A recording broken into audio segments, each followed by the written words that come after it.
প্রতি বছর ২০ লক্ষের বেশি তরুণ তরুণী জব মার্কেটে জয়েন করে। এখন আমরা যারা জেনজি না, আমরা পাশ করে স্বপ্ন দেখতাম ডক্টর হব, ইঞ্জিনিয়ার হব, বিসিএস পরীক্ষা দিব, ব্যবসা করব। আর জেনজিরা একই স্বপ্ন দেখে, কিন্তু তার সাথে একটু আলাদা আছে। তারা চায় দেশটাকে পরিবর্তন করতে, নিজের ভাগ্য পরিবর্তনের পাশাপাশি তারা দেশটাকে সংস্কার করতে চায়। আর এর জন্য তারা রাস্তায় আন্দোলন করতে প্রস্তুত এবং সর্বোচ্চ ত্যাগ দিতে প্রস্তুত। কিন্তু কথা হচ্ছে, তারা কি প্রস্তুত রাষ্ট্র সংস্কার করতে? জেনজিদের ভাবনাটা কি দেশ নিয়ে? এ সব নিয়েই চ্যানেল 24 এর নতুন আয়োজন কোলগেট অ্যাক্টিভ সল্ট জেনজি, এবং আজকে আমরা এসেছি ইউনাইটেড ইন্টারন্যাশনাল ইউনিভার্সিটিতে। অলরেডি দারুণ এনার্জি। আমাদের সাথে দুজন ভেরি স্পেশাল গেস্ট আছেন। শুরুতে পরিচয় করে দিচ্ছি Mohammad Zakwan, assistant professor, school of business and economics. আমাদের সাথে আছেন doctor Sheikh Shafiul Islam, head of department media studies and journalism. স্যারদের জন্য একটু হাততালি হোক। এবার প্রশ্ন, যেটা শুরুতে বলেছিলাম, জেনজিরা কি প্রস্তুত রাষ্ট্র সংস্কার করতে? হাত তুলেন কারা মনে করেন আপনারা প্রস্তুত।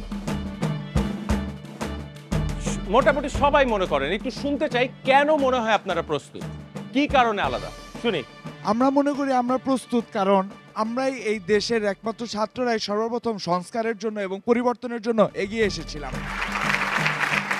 একটা সময় পর্যন্ত আমাদেরকে জেনজিকে মনে হতো যে আই হেট পলিটিক্স, বা আমরা হয়তো বা রাজনীতিকে ঘৃণা করি। কিন্তু যখন জুলাই মাস আসলো, যখন 2024 সালের আগস্ট মাস আসলো, তখন দেখতে পেলাম যে আমরা পলিটিক্সকে হেট করলেও আমরা রাজনীতিক অসচেতন না, আমরা রাজনীতিক সচেতন ছিলাম। আমরা দেশের জন্য যে কোনো প্রয়োজনে যে কোনো সময় আমরা রিস্ক নিতে পারি, আমরা ঝুঁকি নিতে পারি।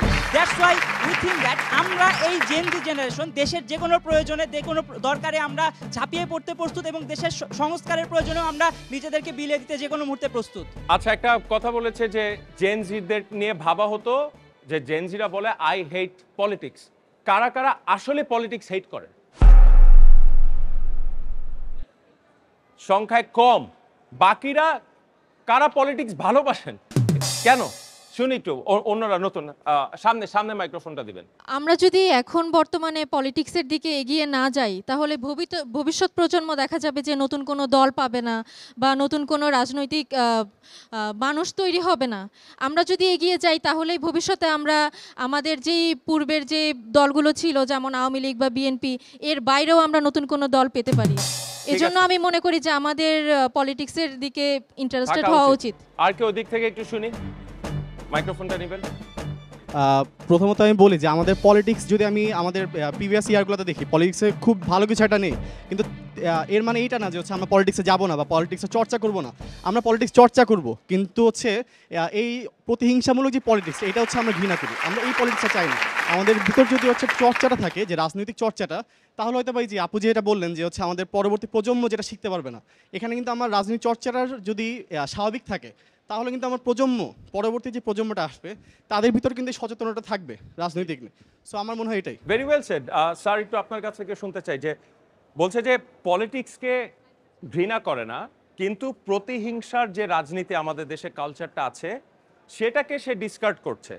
কিন্তু আসলে কি বর্তমান বাস্তবতায় সেটা কোনো মানে আশু পরিবর্তন দেখছেন? অবশ্যই একটা ভালো পরিবর্তনের সম্ভাবনা কিন্তু আমরা দেখছি। তোমাদের হাত ধরে আমরা দেখছি, তোমাদের চোখেই আমরা দেখছি। কারণ আমরা একটু আগেই বললাম যে পলিটিক্স অফ ভ্যানদাত্তা, যেটা আমরা বলি, ভ্যানদাত্তা শব্দের অর্থ হলো প্রতিহিংসা রাজনীতি।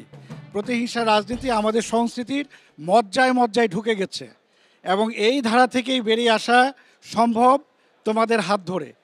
জেনারেশন, অর্থাৎ যে বর্তমান জেনারেশন আমাদের রাষ্ট্রের সর্বক্ষেত্রে এখন নেতৃত্বের তোমরা চেষ্টা করে যাচ্ছ, তোমাদের হাত ধরে কিন্তু এখানে আসা সম্ভব। তার জন্য প্রয়োজন আমাদের একটা সমন্বিত স্বপ্ন। জি, স্যার বলেছেন সমন্বিত স্বপ্ন। এখন এই যে আমরা তো বিভাজনের রাজনীতিতে বিশ্বাস করি, আসলে কি আমরা ইউনাইটেড হতে পারবো? মানে একটা লম্বা সময় তো আমরা খাবার টেবিলেও আমাদের মধ্যে বিভাজন ছিল।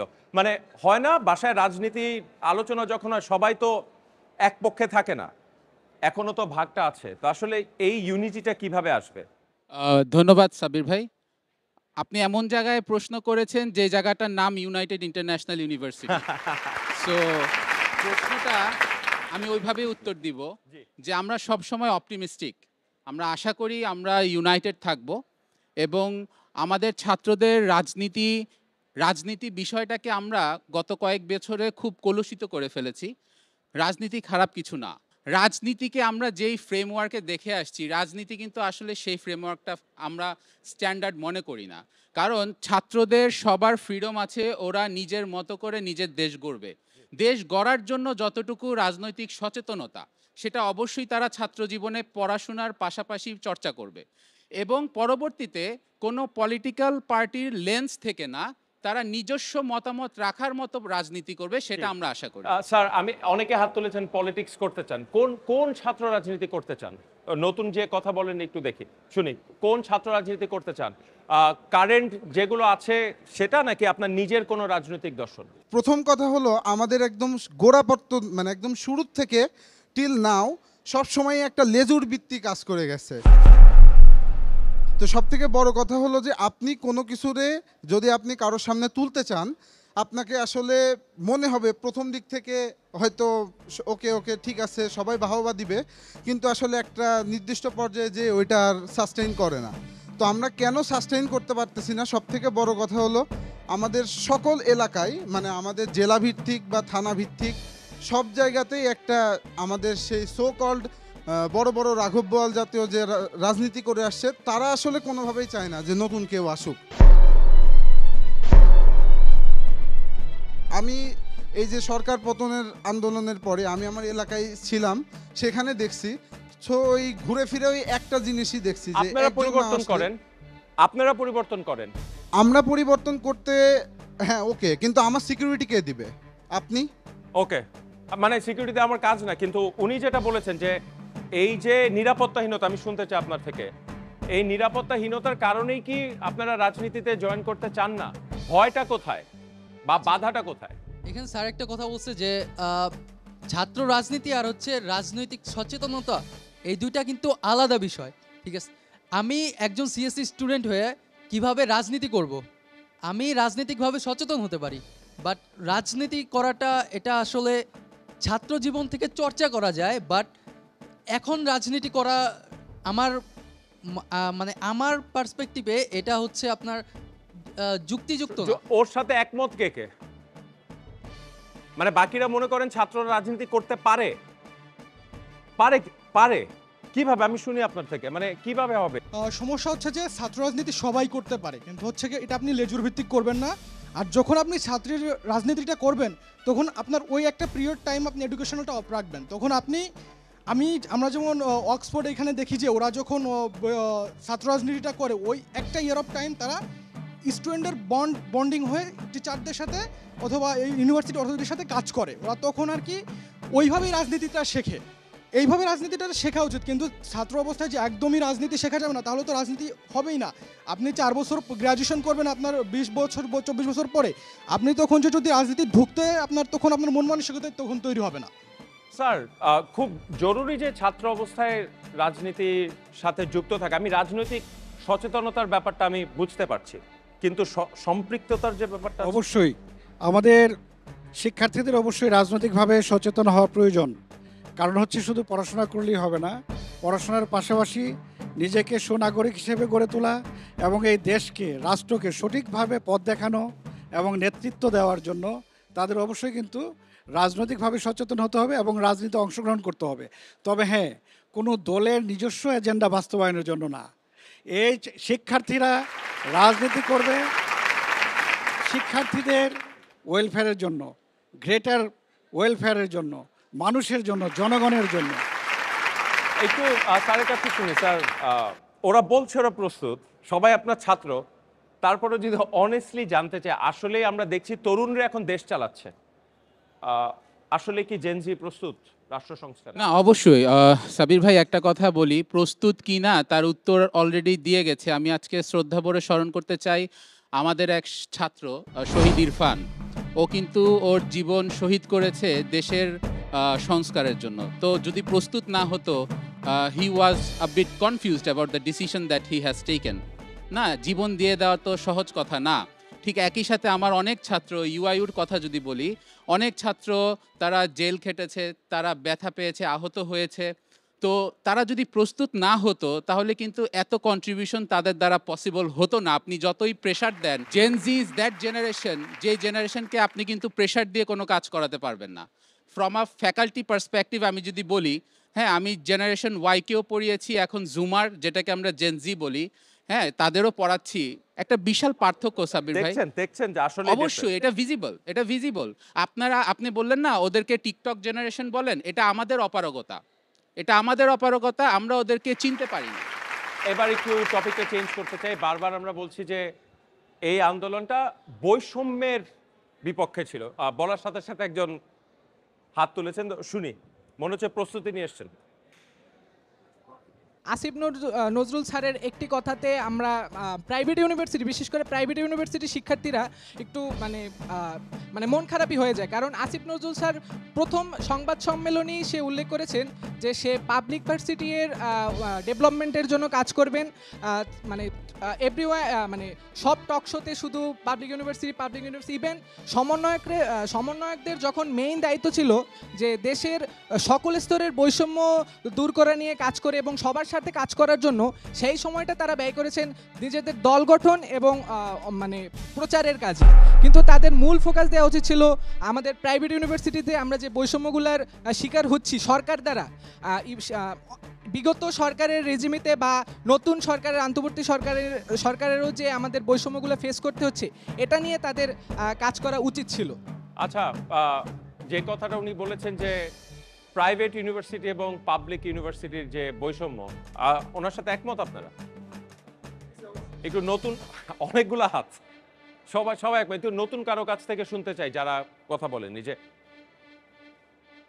কেন মনে হচ্ছে বৈষম্যের ব্যাপারটা, বা কোথায় দেখছেন যে আসলে হয়তো বৈষম্যটা দূর করা যায়? ব্যাপারটা হচ্ছে কি, এইটা যখন আমরা ছোট ছিলাম তখন থেকেই দেখতাম যে ধরেন আমি আমার একটা ফ্যামিলি গেট টুগেদারে গেছি, ওইখান থেকে একটা বৈষম্য আমাকে জিজ্ঞেস করতেছে, আচ্ছা কোনো পাবলিকে হয় নাই না, আচ্ছা প্রাইভেটে পড়তেছো। তো এই যে একটা ব্যাপার, যে আমি যখন কোথাও যাই, যে আমি যদি মানে বাংলাদেশের সমাজ ব্যবস্থাটা এরকমভাবে ঢুকে গেছে যে আমি যদি ঢাকা ইউনিভার্সিটিতে উর্দু নিয়ে পড়তে পারি বা সোশ্যাল সায়েন্স নিয়ে পড়তে পারি, ওইটাই সব থেকে বড় ব্যাপার। আমি তো পাবলিক ইউনিভার্সিটিতে পড়ি, কিন্তু আমি এই যে কষ্ট করে পিএইচডি করতেছি, মানে এটা প্রাইভেট ইউনিভার্সিটিতে কেন পড়তেছি? সমাজ ব্যবস্থার দোষ। একটু স্যার, এইটা হয়তো আজকে থেকে 10 বছর আগে ছিল, কিন্তু বাংলাদেশের প্রাইভেট ইউনিভার্সিটিগুলো লেখাপড়ার মান, ক্যাম্পাস, ফ্যাকাল্টি, ফ্যাসিলিটিস যে পর্যায়ে নিয়ে গেছে, সামাজিকভাবে কি আসলে তাকে যা ফেস করতেছে হওয়া উচিত? না, এটা অবশ্যই না। কারণ আমরা দেখছি যে এখন কিন্তু এই বৈষম্যটা আস্তে আস্তে কমে যাচ্ছে। তারপরেও একটা পাবলিক পারসেপশন বলে কথা আছে, যেমন একেবারে গ্রামীণ পর্যায় থেকে শুরু করে যদি আপনি ধরেন, মনেই করা হয় যে যারা পাবলিকে ভর্তি হয়েছে, যে ওর কথাটাই ঠিক, মনে করা হয় যে তারা হয়তো প্রাইভেটে হয়নি। কিন্তু এখন আমি বলতে চাই যে যেই প্রাইভেট ইউনিভার্সিটিগুলো এখন বর্তমানে ভালোভাবে পড়াশোনা করাচ্ছে, তাদের যে একাডেমিক এনভায়রনমেন্ট, তাদের যে তোমার সার্বিকভাবে যে ক্যাম্পাস ফ্যাসিলিটিস, এটা কিন্তু এখন অভাবনীয়। এবং আমি বলতে চাই, আমি এখানে কারোর সাথে কম্পেয়ার করতে চাই না, শুধু এতটুকুই বলি যে এই প্রাইভেট ইউনিভার্সিটিগুলোরই একটা অংশ কিন্তু এখন রোল মডেল হয়ে যাচ্ছে। নতুন কেউ একটু শুনি।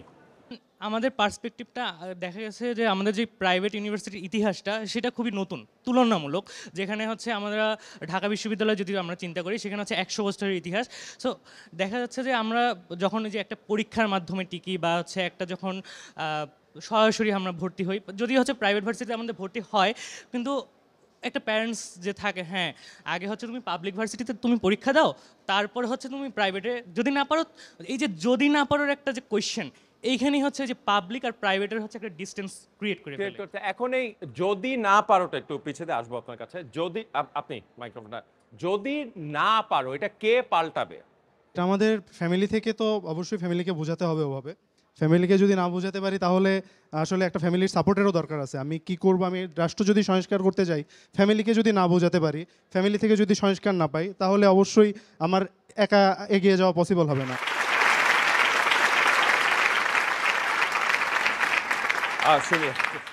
এখন যে প্রজন্ম আছে, ভবিষ্যতে তারা কি চায় কিংবা আমি কি চাই? আমি চাই যে যেই বাচ্চাটার বাবা রিক্সা চালক, ও যেন উচ্চশিক্ষায় শিক্ষিত হতে পারে। এখন আমি যদি ঢাকা ইউনিভার্সিটিতে না চান্স পাই এবং আমার বাবা যদি রিক্সা চালায়, তাহলে কিন্তু আমি পড়তে পারছি না। তো আমি চাই যে এডুকেশন, এই শিক্ষা ব্যবস্থা আমরা গভর্নমেন্টের কাছে এটাই চাই যে শিক্ষাকে ক্রয় করে নিতে হবে না, শিক্ষা হবে সবার জন্য, শিক্ষা হবে ফ্রি। একটু শুনতে চাই, শুনি। আমরা আজকে হয়তো একটা আমাদের মাইন্ডসেট চেঞ্জ হয়েছে, বাট এই জিনিসটা কিন্তু একটা লং টাইম ধরে চলে আসছে, এই জন্য হয়তো মাইন্ডসেটটা সবার মধ্যে একটা কাজ করছে। বাট আমি যদি বলি যে অ্যাজ এ স্টুডেন্ট আমরা কি করছি, আমরা সবাই এক এক দিক দিয়ে এক একজন দক্ষ।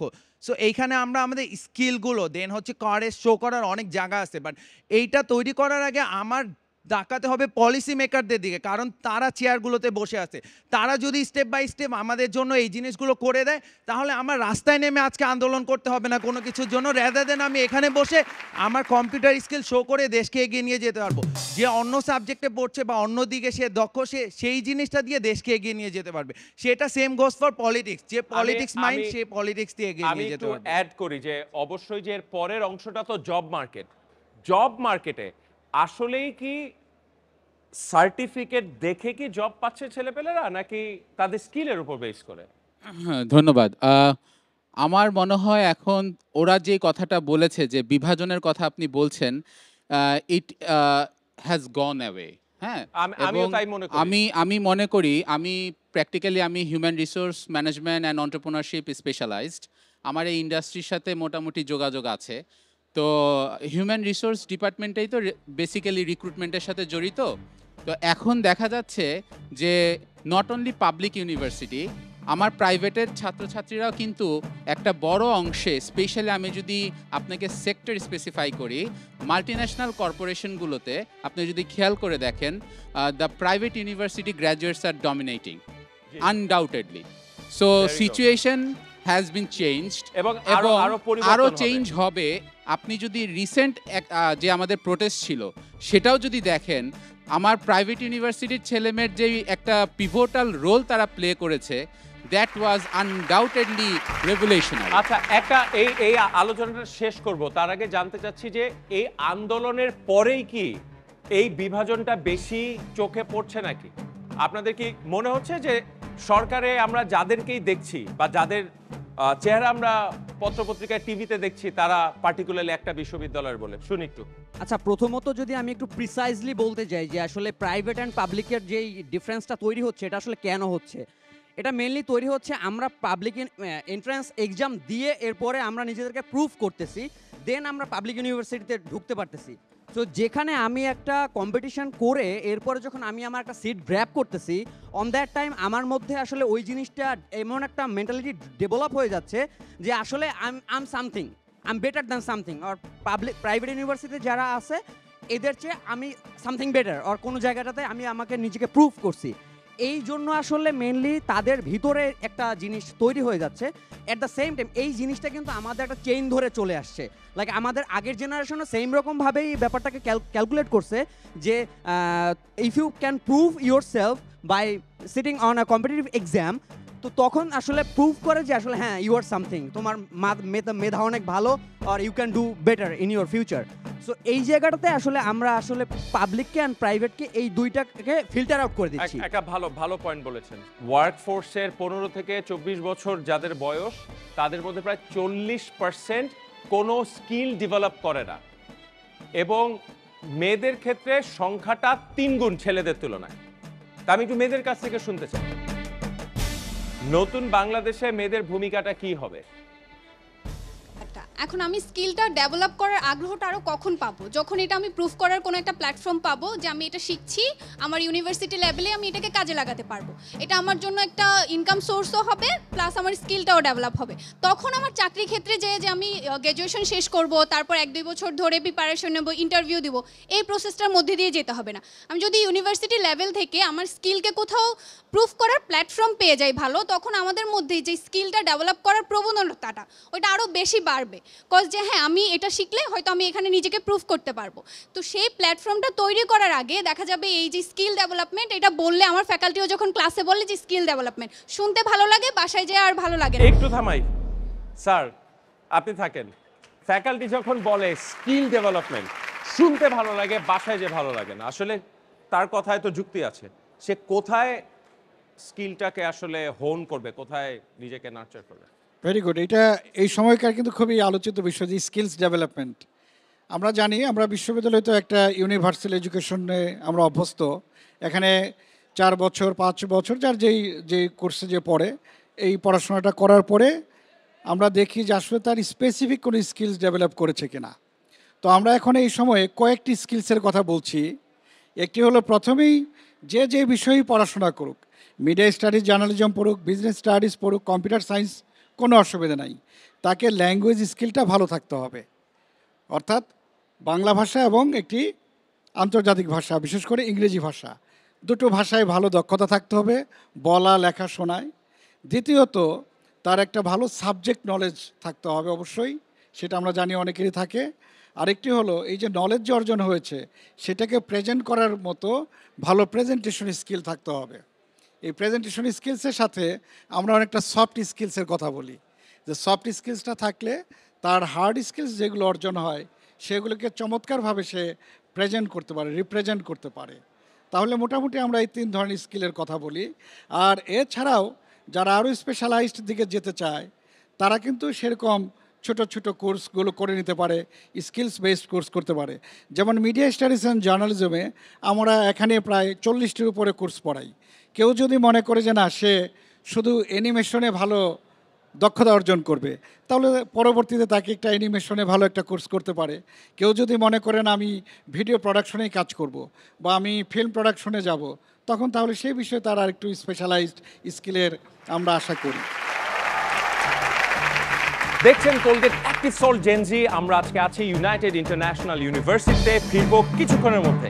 কি করলো কলেজের প্রিন্সিপাল অষ্টম শ্রেণীর শিক্ষার্থীর সঙ্গে? জেনজিতে এটা ফলো করতেছে, সেটা হচ্ছে হলুদ সাংবাদিকতা। মিডিয়া হাউসগুলো কোনো না কোনো রাজনৈতিক ব্যক্তি পরিচালনা করে। মিডিয়ার মালিকানা একটা বড় ধরনের রাজনৈতিক সম্পৃক্ততা আমরা দেখি। মিডিয়াকে নিরপেক্ষ হতে হবে, জনগণের পক্ষে কাজ করতে হবে। এত বড় ফ্যাসিস্ট সরকারকে টেনে হিঁচড়ে নামাতে পারেন, 4-5টা চ্যানেলকে সোজাও করে দিতে হবে। আওয়ামী লীগ আর বিএনপি একটা কয়েনের এপিট আর ওপিট। Very well said. আমরা কিন্তু অরিজিনাল আরেকবার করে কিন্তু যুদ্ধ করে এই বাংলাদেশটা নিয়ে আসছি। অলিম্পিকে গিয়ে আমাদের কোনো মেডেল নেই, ডিভিশনের ডি ক্যাটাগরির প্লেয়ার, তাকে আমরা ক্যাপ্টেন বানিয়ে রেখেছি। ওরা যখন একটা বড় ক্লাবে ট্রায়াল দেয়, ওদের থেকে ডিমান্ড করা হয় 10 লাখ টাকা।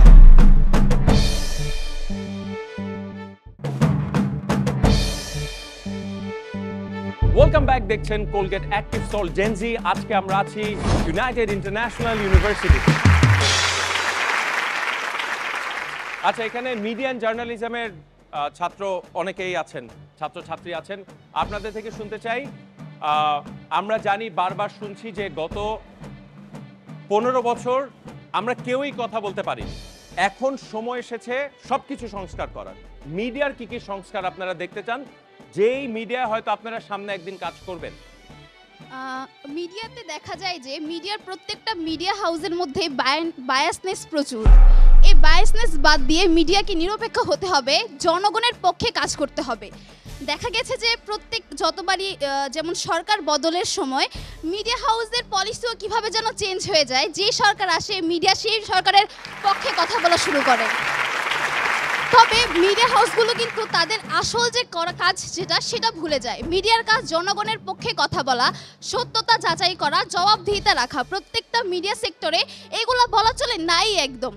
মানে এইসব যেগুলো আসলে মিডিয়ার যে এথিক্স সেটা মিডিয়া হাউসগুলোতে খুঁজেই পাওয়া যায় না। যেমন আমরা এই যে গত যে আন্দোলন গেল তার মধ্যে দেখেছি কয়েকটা মিডিয়া হাউস, আমি নাম বলছি না, কয়েকটা মিডিয়া হাউস খুব ভালো নিউজ দিয়েছে, মানুষের কাছে জানিয়েছে, কিন্তু ম্যাক্সিমাম নিউজের ক্ষেত্রে দেখা গেছে যে তারা সঠিক তথ্যটি দেয় নাই, বা যখন যে নিউজ প্রয়োজন সেই নিউজটা দেয় নাই। আমি মনে করব মিডিয়া সেক্টরে এগুলো চেঞ্জ হওয়া খুবই প্রয়োজন। Very well said. আর কেউ? আপনি দেখবেন বিটা অনেকটা হচ্ছে বায়াস থাকে, যেই গভর্নমেন্ট থাকে, কিন্তু এইটা তো হওয়া উচিত ছিল না। একটা রাষ্ট্রীয় চ্যানেল, তারা কাদের কথা বলবে, রাষ্ট্রের মানুষের কথা বলবে, এইখানটাই পরিবর্তন করা দরকার। এই যে চ্যানেল 24, যমুনা টিভি কিংবা প্রাইভেট যে চ্যানেলগুলো আছে, তারা কাদের দেখে শিখবে? জাতীয় টিভিকে দেখে শিখবে, রাইট? সো এই যে আপনি দেখবেন যে যখন আন্দোলনটা হলো কয়েকটা টিভি এগিয়ে আসছে, কিংবা তারাও সম্পূর্ণটা তুলে ধরতে পারেনি, তো এইখানে এই টিভিগুলোর আগে বিটিভির আসা উচিত ছিল। আমি এই ব্যাপারটা একটু স্যারের কাছে যাব। জি, আপনি বলে নেন। হ্যাঁ, বলেন। আচ্ছা দেখুন, মিডিয়া যে আমাদের এই বিগত 16 বছরে কোনো নিউজ দেয় নাই বা কোনো দুর্নীতির বিরুদ্ধে কথা বলে নাই, ব্যাপারটা কিন্তু এমন না। মিডিয়া 16 বছর ধরে যত চেষ্টা করেছে যে টুকটাক দুর্নীতির বিরুদ্ধে কথা বলতে, লেখালেখি করতে করেছে, বাট সমস্যাটা হচ্ছে যে মিডিয়া হাউসগুলা এটা কোনো না কোনো রাজনৈতিক ব্যক্তি পরিচালনা করে। ওই রাজনৈতিক ব্যক্তিগুলা এই মিডিয়াকে কন্ট্রোল করে, যার কারণে যারা সংবাদকর্মী আছে তারা নিজস্ব স্বাধীন মতো সংবাদ প্রচার করতে পারে না। এখন আমরা যেহেতু এই অভ্যুত্থানের পর মিডিয়াকে সংস্কার করতে চাই, সেখানে আমি মনে করি যে এই মিডিয়াগুলোকে যে রাজনৈতিক যেই ব্যক্তিবর্গ আছে যারা আসলে রাজনীতিও করে আবার ব্যবসার সাথেও কানেক্টেড এবং তাদের একটি নিজস্ব কিন্তু রাজনৈতিক এজেন্ডা বাস্তবায়ন করে, এখান থেকে আমাদেরকে এই মিডিয়াগুলোকে দূরে রাখতে হবে। স্যার, অনেক ধরনের কথা এসছে, অনেকে বলেছে যে মিডিয়া নিউজ চ্যানেলগুলো বা যারা নিউজ পেপারগুলো আছে তারা নিজেদের দায়িত্ব ঠিকভাবে পালন করেননি। আপনি একজন জার্নালিজমের টিচার হিসাবে কীভাবে দেখছেন? আমি কিছুদিন আগেও একটি শোতে আমি পুরো প্রোগ্রামই জুড়ে এই কথা বলেছি, বিশেষ করে মিডিয়া সংস্কারের কথা যে বলা হচ্ছে। প্রথম কথা আমাদের মানতে হবে এবং জানতে হবে মিডিয়া কারা পরিচালনা করে। এরা মানুষ, এবং আমাদের দেশের যে সার্বিক পরিস্থিতি মিডিয়াতেও তার রিফ্লেকশন আমরা পাচ্ছি। কারণ যারা মালিক, মিডিয়ার মালিকানা একটা বড় ধরনের রাজনৈতিক সম্পৃক্ততা আমরা দেখি, এবং যারা বিভিন্ন রাজনৈতিক সময়ে বিভিন্ন রাজনৈতিক সরকারের সময় লাইসেন্স পেয়েছেন তারা ওই সরকারের হয়ে কাজ করেন, এবং তারা যে ধরনের লোকবল নিয়োগ দেন তাদের মধ্যেও সেই টেন্ডেন্সি দেখা যায়। পাশাপাশি সেই রাজনীতিকে খুশি করার চেষ্টা করেন। আমরা যদি একটু বাইরের দেশগুলোর দিকে তাকাই, আমেরিকা, আমরা অনেক সময় বলছি যে নিরপেক্ষ মিডিয়া, আমরা যে আমেরিকাকে কিন্তু অনেক কিছুতে স্ট্যান্ডার্ড হিসেবে দেখি। আপনি যদি কেউ ইউএস ইলেকশন ফলো করেন, দেখবেন ফক্স বা সিএনবিসি, সিএনএন, বিবিসি তারা কিন্তু ওপেনলি বলে দেয়, একদম ওপেনলি বলে দেয় যে তারা ডেমোক্র্যাট নাকি রিপাবলিকান দলকে সমর্থন করছে। তো রাইট, আমি আপনার কথাটা বুঝতে পেরেছি। প্রথমে হবে যে টলারেন্স লেভেলটা, আবারও যাই, আমাদের সংস্কৃতি এখনও অতটা ওপেন না, আমরা এখনও মানতে পারি না।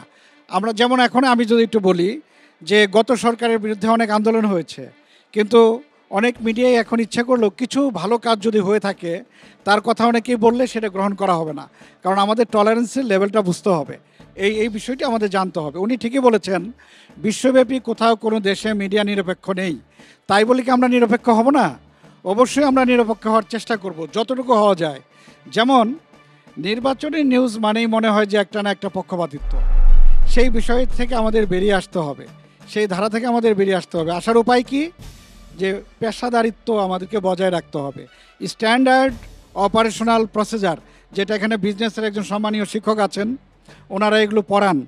প্রত্যেকটি প্রতিষ্ঠানে এই এসওপি অর্থাৎ স্ট্যান্ডার্ড অপারেশনাল প্রসিজার, যেটা আমি সবসময় বলি বাংলাদেশের মিডিয়াকে থাকতে হবে এই বিষয়গুলো, এবং একটা ইনস্টিটিউশনালাইজড ওয়েতে মিডিয়া চলতে হবে।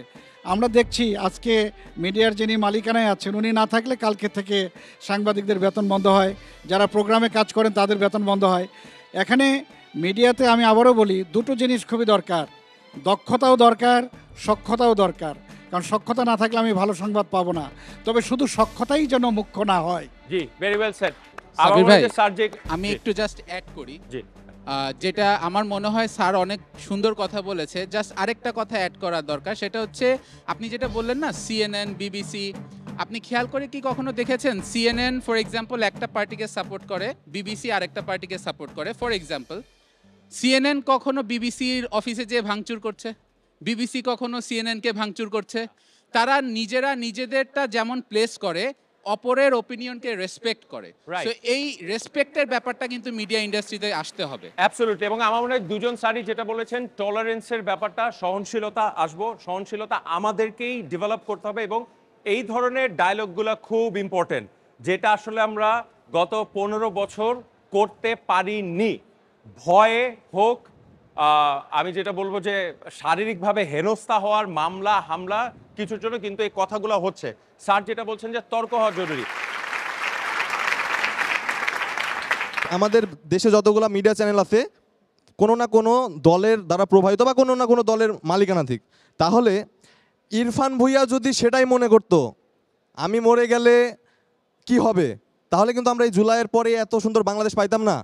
ইভেন আমি এটা বলতে চাই যে আমরা এখানে যারা এখানে আছি আমরা কিন্তু গল্প শুনেছি, 52-র গল্প, 71-এর গল্প শুনেছি, যুদ্ধের গল্প শুনছি, কিন্তু আমি কিন্তু একজন আমি নিজেও কিন্তু প্রোটেস্ট করছি এবং আমি এটা বলতে পারি এখানে আমরা যারা সবাই বসেছি আমরা কিন্তু অরিজিনাল আরেকবার করে কিন্তু যুদ্ধ করে এই বাংলাদেশটা নিয়ে আসছি। আমার একটা কোশ্চেন হচ্ছে যে আওয়ামী লীগ আর বিএনপি দুইটা হচ্ছে হলো একটা কয়েনের এপিট আর ওপিট। এখন ধরেন একটা নির্বাচন হলো, হয় বিএনপি হলে জামাত, দুটোর একটা আসবে ক্ষমতায়। আপনাদের যে ওইরকম পরিস্থিতি আবার হবে না এটার কোনো গ্যারান্টি নাই। এইটার জন্য আপনারা এখন কি কাজ করছেন? যে আমরা যেটা আওয়ামী লীগের আমলে ফেস করছি এটা তো আপনারা পরের আমলে ফেস করতে পারেন। এইটার জন্য আপনাদের কি প্রস্তুতি সেটা এখন আমাদের জানাবেন। প্রস্তুতি আমার মনে হয় যে পার্টিকুলারলি যদি চ্যানেল 24-এর কথা বলি, যে অবশ্যই আপনাদের অভিযোগ থাকতে পারে যে যতটুকু করার দরকার ততটুকু সব মিডিয়া করতে পেরেছে কিনা, কিন্তু আমি মনে হয় যে ব্যক্তিগতভাবে চ্যানেল 24-এর কথা বলি, অনেক জায়গায় অনেক দুর্নীতির খবর গত 16 বছর আপনারা দেখেছেন। প্রশ্ন ফাঁস বলেন, হলমার্ক কেলেঙ্কারি বলেন, এরকম আমি অসংখ্য বলতে পারবো। হয়তো আপনাদের অভিযোগ থাকতে পারে যে সব বলা হয় নাই, বা আপনি হয়তো সবসময় চ্যানেল 24 দেখেনও নাই, এটা হচ্ছে কথা। আর দ্বিতীয় কথা হচ্ছে যে আপনারা তো নাম ধরে হয়তো মিডিয়ার কথা বলছেন, কিন্তু পুরো মিডিয়ার দায়িত্ব তো আসলে একটা কোনো চ্যানেল নিবে না। যদি ধরে XYZ চ্যানেল সচেতন ছিল না, সেটা তারা ছিল না। এখন আমি যদি প্রাইভেট ইউনিভার্সিটি ছেলেরা কিছু করেছে সেটা দিয়ে যদি আপনাকে এখন দায় দিই, সেটা তো আর ইয়ে না। এই চ্যানেলগুলো বা নিউজ মিডিয়া, সংবাদ মাধ্যম, আমি মনে করি এটা স্বাধীন বাংলা বেতার কেন্দ্র ছাড়া আর কিছু ছিল না আমাদের কাছে। কারণ আমরা যখন দেখলাম শহীদ আবু সাইদ সকলের সামনে বুক চেতিয়ে গুলি খেলো বুকে, এবং সেইটা যখন চ্যানেলগুলো প্রচার করলো তখনই কিন্তু এই আন্দোলনের আসল জোরটা আসলো। এবার একটা প্রশ্ন করি, এটা কি চ্যানেল 24-এ দেখেন নাই ভিডিওটা? হ্যাঁ দেখেছি। 16 জুলাই কি আওয়ামী লীগ ক্ষমতায় ছিল? হ্যাঁ, ক্ষমতায় অবশ্যই ছিল, সেটাই বলতেছি। তো এই চ্যানেলটা আমাদের প্রত্যেকটা চ্যানেল, অনেক চ্যানেলই আমাদের জন্য আসলে ওই সময় উপকার ছিল, কাজ করছে আমাদের জন্য। তো এর পাশাপাশি আমরা একটা জিনিস দেখতে পাই অনেক দিন ধরেই, যে জেনজি যে এটা ফলো করতেছে, সেটা হচ্ছে হলুদ সাংবাদিকতা।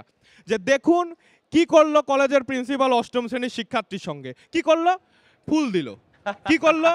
সার্টিফিকেট দিল।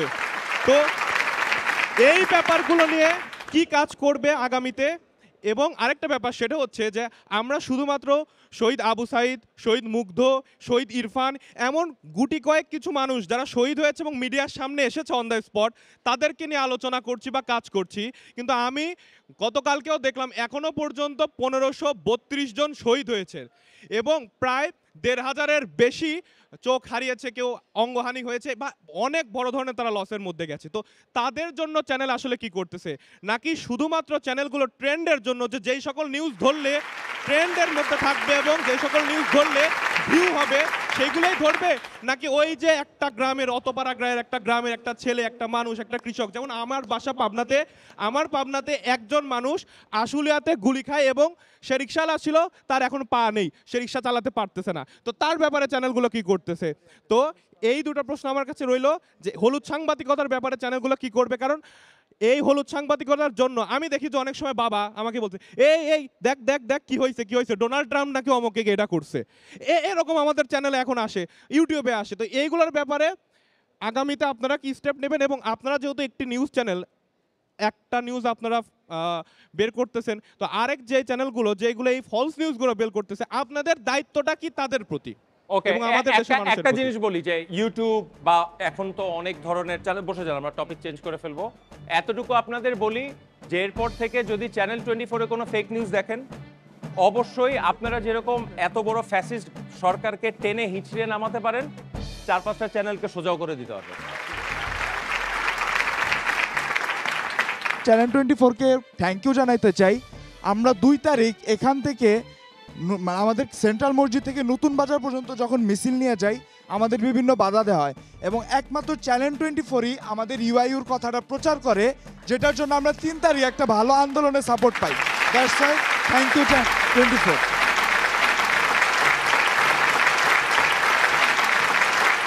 স্পোর্টসে আমার প্রশ্ন খুব সহজ, মেয়েরা পারে ছেলেরা পারে না কেন?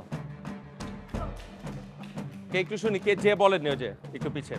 হ্যাঁ, কেন মেয়েদের টিমের এত সাফল্য, আমরা ছেলেরা পারছি না কেন? মেইনলি যদি বলতে চাই সেক্ষেত্রে হচ্ছে আমাদের পাইপলাইনের প্রবলেম। মানে আমাদের ছেলেদের মধ্যে আমাদের এক্সপেকটেশনটা অনেক হাই থাকে, কিন্তু মেয়েদের থেকে আমরা ওই ওরা কত এক্সপেকটেশন হাই হবে, চ্যাম্পিয়ন হয়তো সাফে। মানে আমাদের ছেলেদের দিক থেকে আমরা সেই ক্যাপাবিলিটিটা নাই আমাদের, কিন্তু Okay. আমাদের প্লেয়ারদের মধ্যে আমাদের প্লেয়ারদের মধ্যে এই জিনিসটা কেউ স্বীকার করতে চায় না। আচ্ছা আরেকটু শুনি নতুন হাত, যে কথা একটু আপনার কথা তো শুনেছি, একটু নতুন কেউ শুনি। কোনো পাইপলাইন বা আমি কোনো কিছুর কথা বলবো না, সেটা হচ্ছে তাদের নিজেদের মধ্যে একটা একাগ্রতা আছে, তাদের নিজেদের মধ্যে একটা দৃঢ়তা আছে, তারা সব সময় খেলে আসছে, তাদের টিমের মধ্যে যে কম্বিনেশন সেটা খুবই ভালোভাবে আছে। কিন্তু ছেলেদের ক্ষেত্রে যদি দেখা হয়, ছেলেদের শুধু এইটা না, বাংলাদেশের স্পোর্টসের বাকি সব কিছুই খারাপ। আমরা শুধু ছেলেদের খেলা বলতে ক্রিকেট বুঝি, কিন্তু আপনি যে চিন্তা করে দেখেন, বাংলাদেশ 1984 সাল থেকে অলিম্পিকে যায়, কিন্তু আজ পর্যন্ত আমাদের মেডেল হচ্ছে 0। আমরা অলিম্পিকে যাচ্ছি একটা 30, 40, 50 জনের একটা বহন নিয়ে অলিম্পিকে যাই, অলিম্পিকে গিয়ে আমাদের কোনো মেডেল নেই। আমরা যাচ্ছি যাই টাকা পয়সা উড়াই, শেষ, চলে আসে, সেটা ছেলে হোক মেয়ে হোক। কিন্তু আমরা যেটা দেখছি যে আমাদের একটা পার্টিকুলার টিম, মানে মেয়েদের একটা পার্টিকুলার টিম, যে সাবরিনা, যে হচ্ছে আমাদের এই যে যারা আছে ক্যাপ্টেন সহ, তারপরে হচ্ছে সঞ্জিদা, যারা আছে এরা পার্টিকুলার, এরা ছোট থেকেই খুব বিল্ড খুব হয়েছে, এদের রুট লেভেলটা খুবই ভালো। কিন্তু আমাদের ক্রিকেট টিম বা ফুটবল টিম, এদের রুট লেভেল মোটেই ভালো নয়। এক সময় আমরা পার্টিকুলার সেম প্লেয়ার, যে XYZ প্লেয়ার হয়তোবা কোনো একটা ডিভিশনের ডি ক্যাটাগরির প্লেয়ার, তাকে আমরা ক্যাপ্টেন বানিয়ে রেখেছি। যে XYZ প্লেয়ারকে দিয়ে আমাদের কোনো কিছু যাচ্ছে না, যার স্ট্রাইক রেট হচ্ছে কন্টিনিউয়াস 12, 15 এরকম করে যাচ্ছে, 180 নিচে যার, আমরা তাকে দিয়ে আমরা লেজেন্ড বানাচ্ছি, আমরা তাকে দিয়ে একটা নাম ধরা XYZ পাণ্ডব বানাচ্ছি। বিভিন্ন ক্ষেত্রে আমরা বিভিন্ন রকম জিনিস করছি। আমার মনে হয় যে আমরা আমাদের ফিমেল ফুটবলারদের জন্য একটা জোরে ক্ল্যাপ করতে পারি না, একটা চিয়ার শুনি, চিয়ার, সুপার। আচ্ছা একটু মেয়েদের থেকে শুনি, যে মানে কি সিক্রেটটা কি, আমরা পারি না কেন, কিভাবে ব্যাক টু ব্যাক চ্যাম্পিয়নশিপ আসছে, কি মনে হয় আপনার, কি মনে হয়? আমার মনে হয় যে মেয়েরা এটা পারছে, তার কারণটা হইতে পারে তারা যে ফেসটা করছে তার সেই জায়গা থেকে, যারা যে ক্রিটিক্যাল মোমেন্টগুলো ফেস করছে আমাদের, সেটা তাদের বেতন থেকে শুরু করে সর্বনিম্ন পর্যায় থেকে তাদের মধ্যে একটা জিদ চলে আসছে যে আমরা এটা করে দেখাবো এবং দেখাবো যে আমরাই বেস্ট। কিন্তু এটা দেখা যায় যে আমরা ছেলেদের ক্ষেত্রে যখন তাকাই, তাদের ক্ষেত্রে দেখা যায় যারা উঠে আসতেছে, যারা কিন্তু অনেক ভালো খেলে, তাদেরকে আমরা নিয়ে আসতেছি না আমাদের টিমটাতে, বা গ্রাম পর্যায়ে যদি দেখা যায় যে অনেক ভালো খেলতেছে, তাকে আমরা নিয়ে আসতেছি না, আমরা নিয়ে আসতেছি একটা দল থেকে, একটা গ্রুপ থেকে, যে গ্রুপে হয়তো সে ভালো খেলতেছে না, কিন্তু কোনো একটা কোম্পানির মাধ্যমে সে চলে আসতেছে টিমটাতে। তো সেই মানুষটার থেকে আমরা আলটিমেট তাকে যদি আমরা কোনো ইন্টারন্যাশনাল লেভেলে খেলতে পাঠাই, ওই যে প্লেয়ারটার থেকে আমরা সেই এক্সপেকটেশন লেভেল আশা করতে পারি না, বা সে ওটা করতে পারে না। দ্যাটস ওয়াই আমার মনে হয় ছেলেরা পিছিয়ে। আচ্ছা আমার মনে হয় যে নতুন একজন আছে, ওনারটা শুনে শেষ করে দিব। হ্যাঁ বলেন, ফাইনালি স্যারদের কাছে। আসসালামু আলাইকুম। আমার কোশ্চেনটা হলো যে সংবাদ মাধ্যমে প্রায় দেখা যায় যে ক্রিকেট নিয়ে অনেক হাইলাইটস হচ্ছে, সেই ক্ষেত্রে আপনি যদি ধরেন যে বিশ্বকাপ মানে আমরা ফুটবলটাই বুঝি, প্রায় 200টা দেশ ফুটবল খেলে, সেখানে ক্রিকেট মাত্র হচ্ছে 15টা, এছাড়া নেপাল অ্যাসোসিয়েট দেশ আছে, কিন্তু আমাদের সংবাদ মাধ্যমের মূল ফোকাসটা কেন সবসময় ক্রিকেটই থাকবে? আমরা ফুটবলে কেন আমরা সংবাদ মাধ্যমগুলো ফোকাস দেয় না? বিগত বছরে আপনারা দেখতে পাচ্ছেন যে বাংলাদেশ ফুটবল ফেডারেশনের যে সভাপতি, তার একটা বিরাট কেলেঙ্কারি আছে, তার একটা আর্থিক অসঙ্গতা আছে। তো সেক্ষেত্রে সংবাদ মাধ্যমগুলো কেন সেখানে ফোকাস দিচ্ছে না? সর্বদা হচ্ছিল মিরপুর কেন যায়, মতিঝিল কেন ফেডারেশনের দিকে সংবাদ মাধ্যমগুলো ঢুকছে না? কেন প্লেয়ার তৃণমূল থেকে কেন সংবাদ মাধ্যমগুলো ফুটবলের দিকে সংবাদ করছে না? আমার প্রশ্ন আরো বেশি করা উচিত। ফাইনালি একটা নিব, তারপর শেষ করে দিতে হবে। আচ্ছা, সো আমরা না বারবারই আবারও যে ক্রিকেট আর ফুটবলের মধ্যে আলাদা করে ফেলছি। এখানে ক্রিকেটে ফোকাস আসলে আমাদের women's team and men's team দুইটা নিয়েই ফোকাস আসা উচিত, rather than hockey, Olympic and every football স্পোর্টসে আমার দুইটাই ফোকাস আসা উচিত। এখানে আর একটা জিনিস যেটা যে হয় যে আমাদের মাইন্ডসেটটা না অনেক মেন স্পোর্টসে ফোকাস। আমরা দেখতেছি আমাদের স্পন্সর আসতেছে মেন স্পোর্টসে, দেন হচ্ছে আমাদের কোম্পানিগুলো ইনভেস্ট করতেছে মেন স্পোর্টসে, অ্যান্ড অ্যাজ ওয়েল অ্যাজ ভিউয়ার্সগুলা। সেখানে আমাদের এই মাইন্ডসেটটা থেকে একটু বের হয়ে এসে রেদার দেন সবারই আমাদের ফোকাসটাও একটু চেঞ্জ করতে হবে। লাইক আমরা ওমেন স্পোর্টসের দিকেও আরেকটু ইনভেস্টমেন্ট করতে পারি।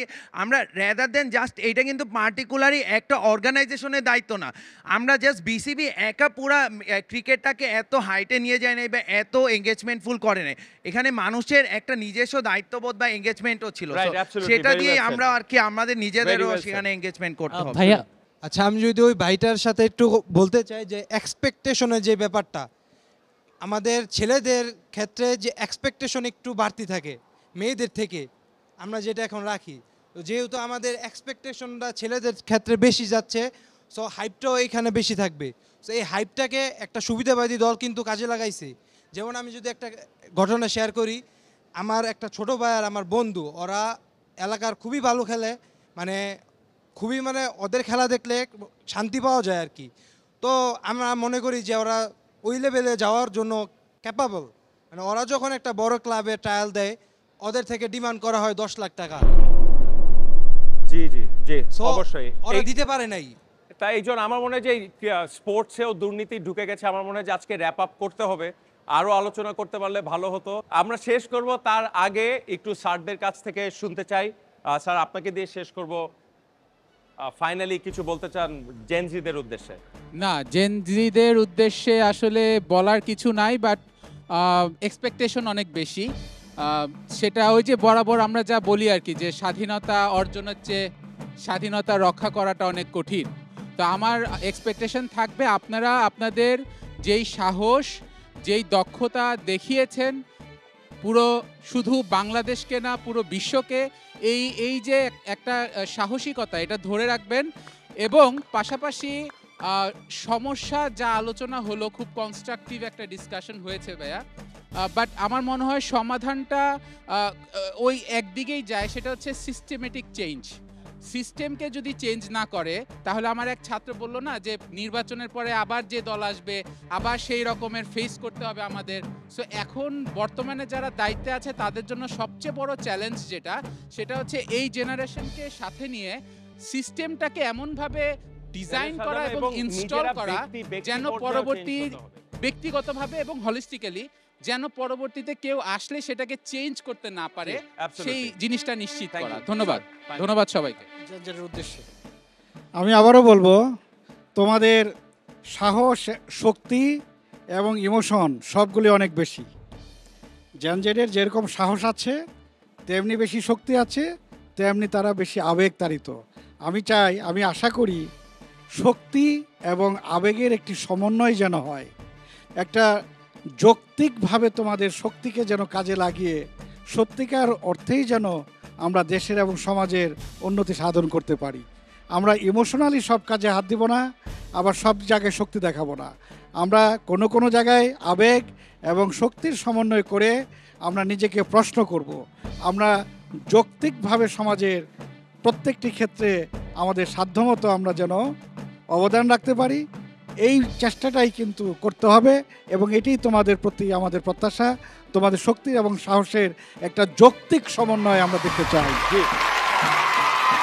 অ্যাবসলিউটলি, এবং এই কথাতেই আজকে শেষ করছি কোলগেট অ্যাক্টিভ সল্ট জেনজি এবং ইউআইউতে এসে একটা বিশ্বাস আমার আরও দৃঢ় হয়েছে, এই জেনজিরা মাথা নোয়াবে না এবং এই জেনজিরা বাংলাদেশকে পরিবর্তন করেই ছাড়বে।